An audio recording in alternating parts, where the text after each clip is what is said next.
Bien, nos queda muy poco tiempo. Antes de ir ya culminando con el programa, ¿qué pasa con los docentes justamente en estas instituciones de educación privada? Porque por un lado los padres dicen, bueno, no se debería dar un aumento tan exagerado, sobre todo para quienes les toca lidiar solos con sus 2, 3 hijos inclusive.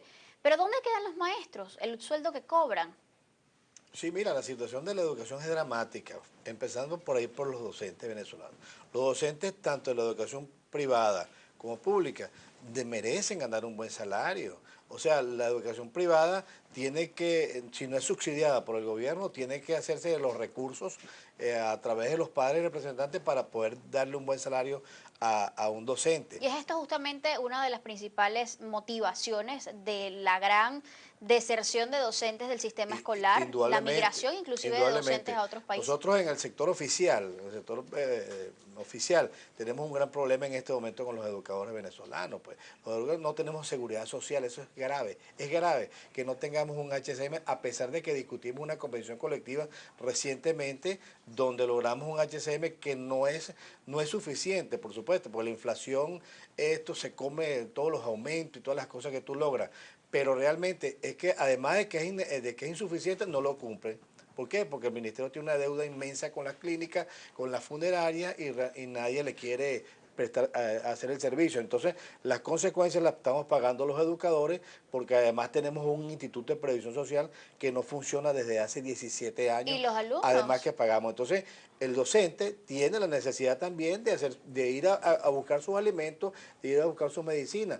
Y ¿en qué momento lo hace? Pues en el momento más que le corresponda por el número de cédula, etcétera, etcétera. Entonces, ese tipo de cosas también afecta el ausentismo escolar. Y por supuesto la emigración de los docentes a otros sectores, fundamentalmente al sector informal, del trabajo informal, es porque realmente en algo tiene que trabajar fuera de su horario para compensar su medio de vida. Profesora Ramos, ¿hay estimaciones de cuántos planteles educativos privados no pudieran abrir sus puertas el próximo mes de septiembre? No, no tenemos estimaciones precisas todavía. O sea, los planteles están tratando de negociar el aumento con todas las limitaciones que hay y tratando de ser lo más solidarios con las familias. Eso es lo que nosotros hemos podido apreciar en términos de la relación entre las familias y los directivos de los planteles o los dueños de los planteles. ¿Cómo se están adaptando a esta realidad? ¿Qué cosas están teniendo que recortar? En la mayoría de los casos están estudiando recortar actividades complementarias, pero los colegios privados no quieren disminuir la calidad de la educación que brindan. Y ese es un elemento clave, porque además los papás tampoco quieren eso. Claro.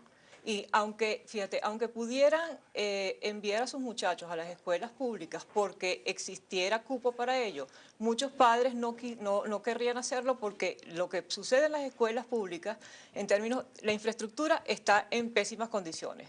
Los maestros están mal pagados. En algunos casos están muy mal formados, porque los que están allí no son de licenciatura o de carrera docente, sino de misiones, y no tienen la formación pedagógica suficiente para dar las clases. No tienen dotación.